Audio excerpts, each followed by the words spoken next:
Baik, baik. Halo, halo. Ketemu lagi kita. Semoga kita semua senantiasa sehat dan sukses semua urusan. Oke ya, oke. Nah, video ini akan membahas tentang penahanan ijazah bekerja yang dilakukan oleh suatu perusahaan di Surabaya. Berita tentang penahanan ijazah sejumlah pekerja oleh perusahaan tersebut cukup menimbulkan berita yang cukup hangat di bidang ketenagakerjaan, khususnya di Surabaya dan sekitarnya, yang kemudian berita itu tersebar luas secara nasional, khususnya dalam lingkungan ketenagakerjaan. Kementerian Ketenagakerjaan memandang sangat serius bahwa sejumlah ijazah pekerja ditahan oleh suatu perusahaan di Surabaya. Dan puncaknya adalah dikeluarkannya Surat Edaran Menteri Ketenagakerjaan Republik Indonesia nomor M garis miring 5 garis miring HK titik 04 titik 00 garis miring 5 Romawi garis miring 2025 tentang larangan penahanan ijazah dan atau dokumen pribadi milik pekerja garis miring buruh oleh pemberi kerja. Nah, bahwa pemerintah sangat memperhatikan dan memberikan perlindungan hukum yang optimal bagi kepentingan pekerja adalah sah-sah saja, karena memang kewajiban pemerintah melindungi pekerja. Namun, ada satu hal yang pemerintah lupa dalam kasus penahanan ijazah pekerja oleh pemberi kerja, yaitu perlindungan bagi pemberi kerja. Pemberi kerja juga perlu dilindungi, tidak hanya pekerjanya ya. Oke ya. Oke. Nah, kiranya kita tahu bahwa dalam hubungan kerja ada dua pihak, yaitu pengusaha dan pekerja. Keduanya mempunyai hak dan kewajiban yang diatur dalam peraturan perundang-undangan ketenagakerjaan. Keduanya memerlukan perlindungan hukum untuk kepentingannya.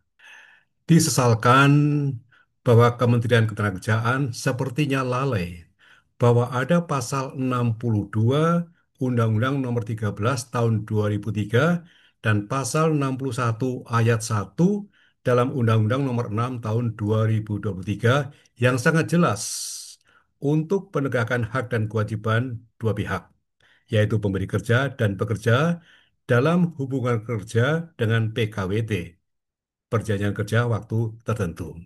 Ya, kita bahas ya video ini sekarang. Dalam video ini akan dibahas semua hal-hal tersebut di atas. Silakan video ini ditonton sampai tuntas, meskipun tidak sekaligus, agar pemahamannya juga sempurna dan lengkap. Bagian video ini ke teman-teman berbagi pengetahuan selalu baik. Salam sehat dan sukses selalu. Baiklah, berikut judul video ini selengkapnya. Ya, jadi tampil di sini adalah judul video selengkapnya, ya. Oke. Pertama-tama ditampilkan di sini adalah Surat Edaran Menteri Ketenagakerjaan Republik Indonesia nomor M garis miring 5 garis miring HK titik 04 titik 00 garis miring 5 Romawi garis miring 2025 tentang larangan penahanan ijazah dan atau dokumen pribadi milik pekerja garis miring buruh oleh pemberi kerja. Nah, oke, ya. Ini surat edaran untuk melindungi kepentingan eh, buruh atau pekerja. Nah, tentunya di sisi lain ada pengusaha ya, ada pemberi kerja. Oke ya. Oke, mari kita lihat ya. Oke. Dalam rangka memberikan perlindungan bagi pekerja atau buruh untuk mendapatkan pekerjaan dan penghidupan yang layak bagi manusia, dan memperhatikan praktik penahanan ijazah dan atau dokumen pribadi milik pekerja atau buruh, perlu kami sampaikan hal sebagai berikut. Nah ini ya. Jadi di sini dalam rangka memberikan perlindungan bagi pekerja atau buruh untuk mendapatkan pekerjaan dan penghidupan yang layak bagi kemanusiaan. Ini suatu pernyataan yang sifatnya umum ya. Oke. Padahal yang diperlukan perlindungan juga yang memerlukan perlindungan juga pengusaha juga memerlukan perlindungan kan. Dan oke. Nah, jadi di sini dan memperhatikan praktek, nah, berarti ada masalah di sini, ada penahanan ijazah. Memang akhir-akhir ini cukup ramai karena di Surabaya di sana ada perusahaan yang eh, katakanlah ketahuan ya melakukan penahanan ijazah pekerjanya. Oke. Nah, di sini disampaikan di dalam surat edaran Menaker ini satu, Pemberi kerja dilarang mensyaratkan dan atau menahan ijazah dan atau dokumen pribadi milik pekerja atau buruh sebagai jaminan untuk bekerja. Dokumen pribadi tersebut merupakan dokumen asli antara lain sertifikat kompetensi, paspor, akta kelahiran, buku nikah, dan buku pemilik kendaraan bermotor. Ya, semuanya tadi yang disebut itu adalah dokumen-dokumen penting yang sifatnya pribadi dan itu memang mutlak milik yang empunya ada di situ. Akta kelahiran jelas, ya kan? Kemudian buku nikah antara suami dan istri. Kemudian buku pemilik kendaraan bermotor membuktikan ya atau menyatakan bahwa motor ini adalah milik si A atau si B dan sebagainya. Oke. Jadi ini sangat apa? Tapi ini sangat tegas seperti itu ya. Baik. Nah, ini yang angka dua. Pemberi kerja dilarang menghalangi atau menghambat pekerja atau buruh untuk mencari dan mendapatkan pekerjaan yang lebih layak. Nah, nah, di sini kita harus berhenti dulu nih. Di sini harus berhenti dulu. Sebagaimana diketahui, sebagaimana diketahui bahwa hubungan kerja itu ada dua macam, ya, dua macam, yaitu hubungan kerja yang didasarkan atas PKWTT, yaitu perjanjian kerja waktu tidak tertentu, berarti pekerjaan itu dapat terus sampai pensiun, sampai pekerja meninggal dunia, ya. Nah, seperti itu ya. Nah, ada kemudian pekerjaan yang sifatnya PKWT, perjanjian kerja waktu tertentu. Nah, di sini untuk yang angka dua ini, kalau hubungan kerjanya itu adalah PKWTT, bebas. Bebas dalam arti kata pekerja kapan saja akan resign, silakan. Ya, tapi tentunya harus memberitahu dulu. Ada ketentuannya juga ya di undang-undang ya. Memberitahu 30 hari sebelumnya, kemudian syarat tertulis dan sebagainya, pekerjaannya selesai, seperti itu ya. Itu seperti itu. Tapi pemberi kerja tidak boleh menahan, tidak boleh menahan. Jadi eh, dalam hal ini kalau apa suatu PKWTT ya, PKWTT itu eh, pemberi kerja dilarang menghalangi atau menghambat buruh untuk mencari dan mendapatkan pekerjaan yang lebih layak. Nah, kita lihat ya. Nah, angka dua, pemberi kerja dilarang menghalangi atau menghambat pekerja buruh untuk mencari dan mendapatkan pekerjaan yang lebih layak. Oke, betul gitu ya. Tapi kalau dalam PKWT ya, dalam PKWT ini ada aturannya. Tidak bisa kemudian si pekerja itu anytime, setiap saat saya akan resign. Ini dalam PKWT ya, karena PKWT terikat oleh jangka waktu yang ditentukan disepakati. Jadi, misalnya PKWT itu dikontrak katakanlah 1 tahun, berarti para pihak sepakat untuk mengadakan hubungan kerja 1 tahun, 12 bulan. Tetapi kemudian si pekerja baru 3 bulan karena dia mendapatkan penawaran yang lebih bagus dari perusahaan lain, gajinya lebih besar, pekerjaannya lebih menarik dan sebagainya, maka dia resign. Jadi dia baru 3 bulan. Nah, ini tidak bisa kemudian cabut saja 3 bulan seperti itu. Boleh, boleh seperti itu, tapi ada sanksinya. Sanksinya ada diatur dalam eh, Undang-Undang 13 tahun 2003 dan ada juga diatur dalam Undang-Undang Nomor 6 tahun 2023. Ya, oke. Jadi di sini masalahnya yang tidak seimbang dalam Menteri Ketenagakerjaan mengeluarkan suatu aturan, ya. Jadi di sini seakan-akan terbuka secara bebas si angka dua ini. Jadi kalau kita baca sekali lagi, pemberi kerja dilarang menghalangi atau menghambat pekerja atau buruh untuk mencari dan mendapatkan pekerjaan yang lebih layak. Benar, ini berlaku bagi suatu hubungan kerja yang PKWTT, ya, PKWTT. Tapi yang suatu hubungan pekerja PKWT itu ada ketentuannya, terikat dengan janjinya. Harus ditepati bahwa kalau memang kontraknya 1 tahun, harus dilaksanakan 1 tahun. Kalau akan memutus lebih awal, itu ada ketentuannya, ada tanggung jawabnya, ada syaratnya. Oke, oke ya, kita lanjutkan. Baik, baik. Oke, saya kira cukup jelas ya. Oke. Nah, terus kemudian di sini, oke. Hubungan kerja, pemberi kerja dan pekerja. Ini lebih mendalami lagi ya. Oke. Jadi yang sebelah kiri itu adalah surat edaran tadi. Nah, yang angka dua diberi kotak merah itu untuk menekankan di situ ya. Oke. Jadi yang angka dua berbunyi, pemberi kerja dilarang menghalangi atau menghambat pekerja atau buruh untuk mencari dan mendapatkan pekerjaan yang layak. Nah, di sini pada PKWTT tadi sudah dijelaskan ya, pekerja bebas untuk kapan saja mengajukan pengunduran diri untuk pindah ke perusahaan lain yang dikehendaki. Kalau PKWTT. Tetapi kalau PKWT, perjanjian kerja terikat oleh waktu tertentu. para pihak, baik pemberi kerja dan pekerja, tidak bisa seenaknya sendiri kapan saja memutus hubungan kerja yang lebih awal dari waktu hubungan kerja yang berjanjikan. Jelas kan ya? Lah iya. Ini boleh, tapi ada syaratnya. Oke, baik, kita lanjutkan.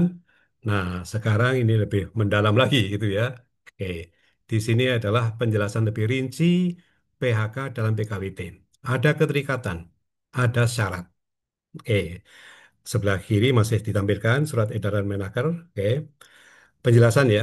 Luas diketahui bahwa dalam praktek pada hubungan kerja perjanjian kerja waktu tertentu atau PKWT ada ketentuan yang diatur dalam pasal 62 Undang-Undang 13 tahun 2003 dan pasal 61 ayat 1 Undang-Undang Nomor 6 tahun 2023 yang isinya antara lain ya, satu, pihak yang memutus hubungan kerja lebih awal dari saat yang diperjanjikan akan dikenakan sanksi sebesar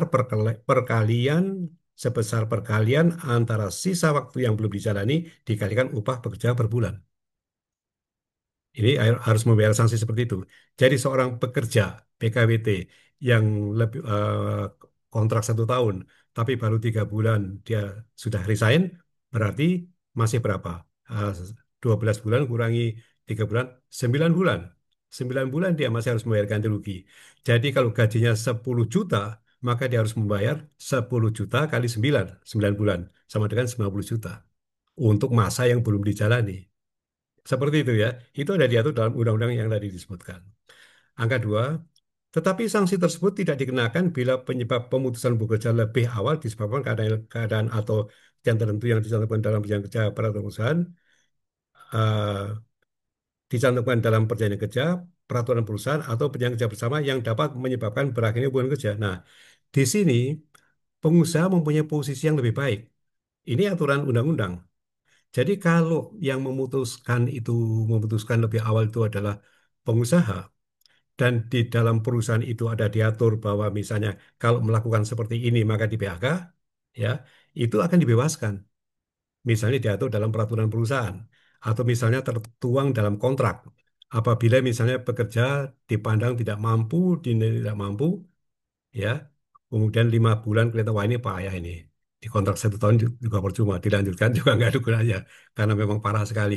Nah, perusahaan dalam hal ini misalnya dia memotong katakanlah menghentikan hubungan kerja baru 6 bulan sepanjang ada aturan yang berbunyi seperti itu baik itu dalam peraturan perusahaan atau dalam perjanjian kerja bersama atau di dalam kontraknya atau perjanjiannya terbebas karena ada kewenangan di situ yang sudah diberitahukan. Oke, jadi kita lihat kesimpulannya adalah satu, bila pekerja PKWT mengundurkan diri atau resign lebih awal dari masa yang diperjanjikan dalam PKWT, maka pekerja wajib membayar sanksi tersebut. Nah ini kuat diduga, ya kan? Saya tidak tahu pasti ya, kuat diduga bahwa perusahaan itu eh, pekerja-pekerja itu adalah mengundurkan diri lebih awal dari PKWT. Nah, maka ijazahnya ditahan. Nah, kembali lagi soal ijazah ditahan, silakan. Saya tidak campur tangan di sini ya. Tapi kelihatannya yang terjadi adalah seperti itu. Ya, oke. Karena si pekerja itu lebih mengundurkan diri lebih awal dari yang diperjanjikan dalam PKWT-nya. Angka dua, bila perusahaan yang melakukan PHK lebih awal dari masa yang diperjanjikan dalam PKWT, misalnya karena pekerja berkinerja buruk, perusahaan tidak kena sanksi karena dalam PKWT atau dalam PP tercantum ketentuan tersebut. Ya, PHK karena kinerja pekerja buruk. Nah, nah dan itu ada aturannya, ada dasar hukumnya, bebas pengusaha. Ya, tapi memang harus syaratnya harus ada ketentuan seperti itu. Apakah tulis dalam peraturan perusahaan atau tertulis dalam kontraknya berbunyi seperti itu. Nah, itu ketentuan undang-undang begitu ya. Oke. Cukup jelas ya. Oke. Ya, oke. Oke, demikianlah pembahasan singkat tentang surat edaran Menaker tentang larangan penahanan ijazah dan atau dokumen pribadi milik pekerja atau buruh oleh pemberi kerja. Oke. Penerbitan surat edaran Menaker tersebut menyisakan pertanyaan. Lalu bagaimana perlindungan bagi hak pemberi kerja atas denda yang seharusnya dibayarkan kepada pemberi kerja oleh pekerja PKWT yang melakukan pengunduran diri dari PKWT yang lebih awal dari masa yang diperjanjikan oleh pemberi kerja dan pekerja dalam PKWT. Nah, bagaimana itu ya kan? Kan ada yang harus dibayarkan itu seharusnya kan. Oke. Surat edaran Menaker tersebut hanya terfokus untuk melindungi kepentingan pekerja yang ijazahnya ditahan oleh pemberi kerja. Ya, ijazah atau surat-surat pribadi yang resmi begitu ya, ditahan oleh pemberi kerja. Nah, oke. Menteri Ketenagakerjaan tidak memperhatikan kepentingan dan perlindungan bagi pemberi kerja dalam kasus tersebut.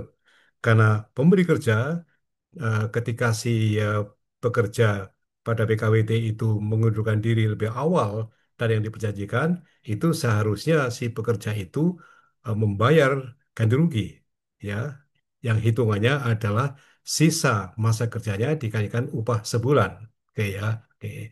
Jadi kalau misalnya kontraknya itu adalah 1 tahun, tapi baru 4 bulan dia bekerja, kemudian dia mengundurkan diri, berarti masih berapa?